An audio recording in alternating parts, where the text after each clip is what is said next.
கர்த்தருக்கு ஸ்தோத்திரம். கர்த்தருடைய நாமம் மகிமைப்படுவதாக. பழுதாய் கிடந்த என்னை பயன்படுத்தின அன்பே, பாவம் நிறைந்த என்னை பரிசுத்தமாக்கின அன்பே, பழுதாய் கிடந்த என்னை பயன்படுத்தின அன்பே, பாவம் நிறைந்த என்னை பரிசுத்தமாக்கின அன்பே, நீரில்லாமல் நான் இல்லை, நீரில்லாமல் நான் இல்லை, உன் நினைவில்லாமல் நான் இல்லை, நீரில்லாமல் நான் இல்லை, நீரில்லாமல் நான் இல்லை, உன் நினைவில்லாமல் வாழ்வில்லை. என் உயிரினும் மேலானவரே,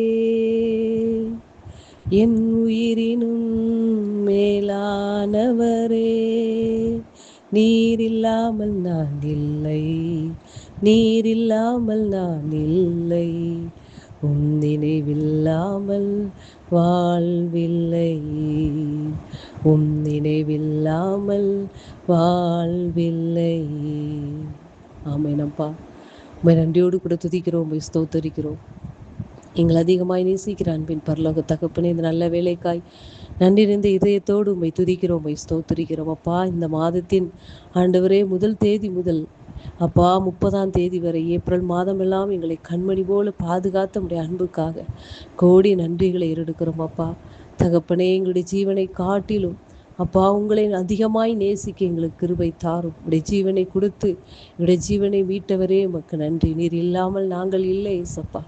அப்பா, நீங்க இல்லாமல் எங்கள் வாழ்வு இல்லை ஆண்டவரே. எங்களுக்கு வாழ்வளித்த வல்ல தெய்வம் நீர் ஒருவர் மாத்திரமே. அப்பா, உம்மை துதிக்கிறோம், உம்மை வாழ்த்துகிறோம். அப்பா, எங்களை தாழ்த்தி வெறுமையாக்கி உம்முடைய பாதத்தில் வைக்கிறோம். இயேசுவின் நாமத்தில் பிதாவே, ஆமென். கர்த்தர் என்ற ஆலோசனைக்காக நெகேமியா புஸ்தகம் 9ஆம் அதிகாரம் அதனுடைய 21வது வசனம். நெகேமியா எழுதின புஸ்தகம் 9ஆம் அதிகாரம் அதனுடைய 21வது வசனம். இப்படி 40 வருஷமாக வனாந்திரத்தில் அவர்களுக்கு ஒன்றும் குறைபடாதபடிக்கு அவர்களை பராமரித்து வந்தீர்.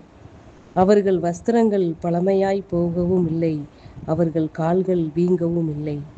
கர்த்தருடைய நாமம் மகிமைப்படுவதாக. இஸ்ரவேல் ஜனங்களை எகிப்திலிருந்து கர்த்தராகிய தேவன் அவர்களை அழைத்து வரும் பொழுது 40 வருஷமாய் வனாந்தரத்தின் வழியாய் அவர்களை வழிநடத்தி வரும் பொழுது வேதம் சொல்லுகிறது, அவர்களுக்கு ஒன்றும் குறைபடாதபடிக்கு அவர்களை பராமரித்து வந்தார் என்று. எவ்வளவு பெரிய நல்ல தெய்வம்! வனாந்தரத்தின் வழியாய் கூட்டிட்டு வரும் பொழுது, வனாந்தரம் என்றாலே ஒன்றும் இல்லை அந்த இடத்தில். வனாந்தரமான பாதை என்பது ஒன்றுமே இல்லை, எதற்குமே அதாவது வாழ்வதற்கு தகுதி இல்லாத இடம்தான் வனாந்தரம் என்று நாம் கேள்விப்படுகிறோம். ஆனால் இந்த வனாந்தரமான பாதையிலே தேவன் தம்முடைய பிள்ளைகளை என்ன செய்கிறார் என்றால், ஒன்றுக்கும் குறைபடாதபடிக்கு அவர்களை பராமரித்து வந்தார் என்று வேதம் சொல்லுகிறது. அன்பு பிள்ளைகளே, ஒன்றுக்கும் குறையில்லாமல் அந்த வனாந்தரத்திலேயே ஒன்றுக்கும் குறையில்லாமல் வழி நடத்தி வந்தவர் இந்த உலகத்திலே இந்த உலக பிரகாரமான காரியங்களை நமக்கு சந்தித்து நம்மளை வழி நடத்தாமல் இருப்பது எப்படி? அன்பு பிள்ளைகளே, இம்மட்டுமாக நம்முடைய வாழ்நாளில் எல்லாம் இந்த மாதத்தில் மாத்திரமல்ல, இந்த வருஷத்தில் மாத்திரமல்ல, இத்தனை வருட காலமாக நாம் பிறந்தது முதல் இம்மட்டும் வரை நமக்கு அவருடைய கிருபைகளில் ஒன்று கூட நமக்கு குறையாமல் கொடுத்தாரே, அவருடைய இரக்கங்களில் ஒன்று கூட குறையாமல் நமக்கு தந்தாரே, அவருடைய தயவுகளில் ஒன்று கூட நமக்கு குறையாமல் கொடுத்திருக்கிறார். எவ்வளவு பெரிய தேவனை நாம் ஆராதித்து கொண்டு இருக்கிறோம். இந்த தேவனை நாம் தெய்வமாய் கொண்டது நம்முடைய பாக்கியம் அல்லவா? அன்பு பிள்ளைகளே, நமக்கு ஒன்று குறையில்லாமல் ஆவிக்குரிய வாழ்க்கையிலே கிருபைகளை கொடுப்பதில் கூட ஒன்று குறையில்லாமல், அவருடைய அன்பை கொடுப்பதில் கூட ஒன்று குறையில்லாமல், ஒரு துளி கூட அன்பு குறையாமல் நம்மளுக்கு கொடுத்து இம்மட்டுமாய் நம்மளை ஜீவனோடு காத்தாரே, எவ்வளவு நல்ல தேவனை நாம் ஆராதித்து கொண்டிருக்கிறோம். அன்பு பிள்ளைகளே, நம்ம இந்த உலக பிரகாரமான வாழ்க்கையிலே ஏதாவது குறைகள் இருக்குமானால் நாம் அதை குறைவாக பெரிதாக எடுத்துக்கொள்ளாமல் நமக்கு ஜீவனை தந்து கர்த்தரை புது பாட்டை நம் வாயில் தந்து அவருக்கு நன்றி செலுத்தும் விதமாக ஒவ்வொரு நாளும் நமக்கு ஆயுஸ் நாட்களை கிருபையாய் கூட்டி கொடுத்து அவருடைய கிருபைகளையும் அவருடைய தயவையும் அவருடைய இரக்கத்தையும் அவருடைய கருணையும் நமக்கு கொடுத்து வந்தாரே. எவ்வளவு நல்ல தெய்வனை நாம் ஆராதித்து கொண்டிருக்கிறோம். இம்மட்டும் நம்மளை வழிநடத்தி வந்தவர், அந்த வனாந்தரமான பாதையிலே ஒன்றுக்கு குறையில்லாமல் பராமரித்து வந்தவர். இந்த உலகத்திலே, பாடுகள் நிறைந்த உலகத்திலே, இந்த பாவம் நிறைந்த உலகத்திலே நம்மளுக்கு ஒன்று குறையில்லாமல் நடத்த அவர் வல்லவராய் இருக்கிறார். அன்பு பிள்ளைகளை, நீங்கள் விசுவாசிக்கிறீர்களா?